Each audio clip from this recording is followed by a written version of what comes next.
Hello everyone मु लोपामुद्रा स्वागत करुच्ची मो चैनल ओडिया एजुकेशन नेटवर्क को।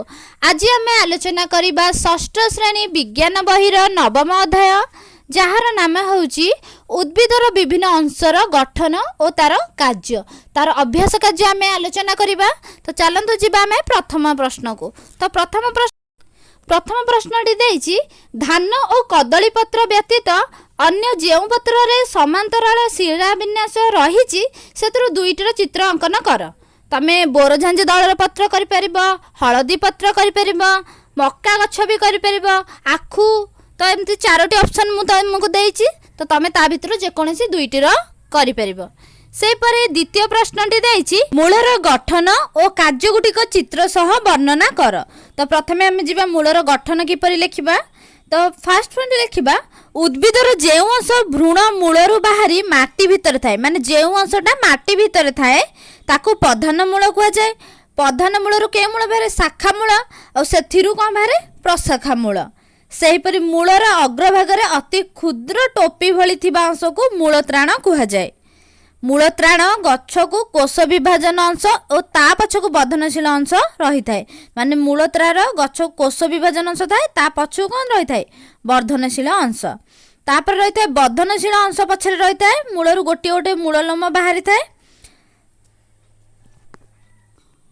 तो पार्श्वस्थ मु गोटे चित्र देइछि तो तमे सेतरु देखो उपरटा हेउची कोन सभा ऊपर अछि प्रधान मूल तादर जो छोट अंश बाहरी जो सेटा हला शाखा मूल आ सभा शेषर अछि मूल त्राण। तापर मूलर तो गठन हम जानिले एबे आमे पढिबा मूलर कार्य। मूलर कार्य हला मूल उद्भिद को माटी सह जाबुड़ी धरी रखि थाए। मूल माटी रे थिबा जल खनिज लवण को शोषण करी उद्भिदर विभिन्न अंश को पठाई थाए। रूपांतरित मूल खाद्य संचय रे सहाय्य करे। सेपरि स्तंभ मूल ठेस मूल कांड को आश्रा दे थाए। एबे जिबा आमे 3 नंबर प्रश्न को।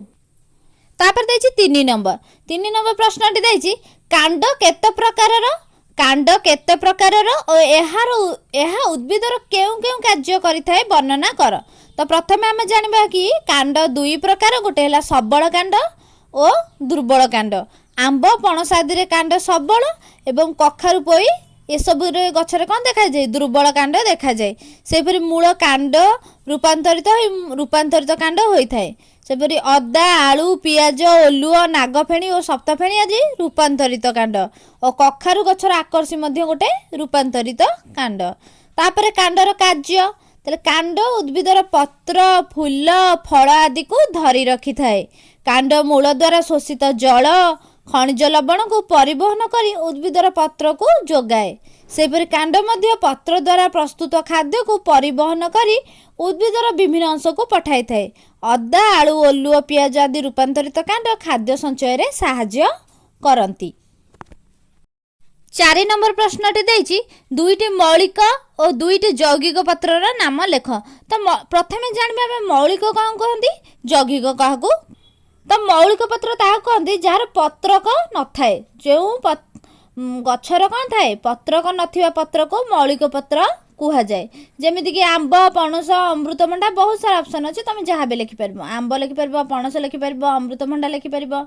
सेपरि यौगिक पत्र पत्रक थिबा पत्र को यौगिक पत्र कुहा जाए। जेमिति कि सिंब निंब बेल सजना कृष्णचूड़ा जेहेतु एठी दीटा देछि मु दीटा मेंशन करिछि तमे अन्य ऑप्शन मध्य लिखि पारिबो।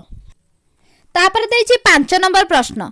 5 नंबर प्रश्न देछि जेउ गछर मूल गुच्छ मूल होई थाए ताहार शिरा विन्यास किपरि हेबार संभावना थाए पर्यवेक्षण करी कुह। तो आमे कोन करबा गोटे घास किंबा गोटे धान गछ को माटीरू ओपाड़ी यार पत्र को लक्ष्य कर देखिबा जे पत्रर वृंत अग्ररू गोटे शिरा बाहरी समांतराल भाबे आग को लंबी जाइछि। एहा हेउछि समांतराल शिरा विन्यास। आमे समस्त प्रश्नर उत्तर आलोचना कर देइछे। आशा करूछि आपण माने बुझी पारिथिबे। तो एहिपरि स्टडी रिलेटेड वीडियो पाइबा पई आपण माने हम चैनल को सब्सक्राइब करंतु जहार नाम होछि ओडिया एजुकेशन नेटवर्क। ता सहित लाइक एवं शेयर कर दियंतु एवं पाखर थिबा बेल आइकन को दबाई दियंतु जहा फଳରେ आमे अपलोड करथिबा प्रथम वीडियो नोटिफिकेशन आपण मानक पाखरे पहुंची जिवो।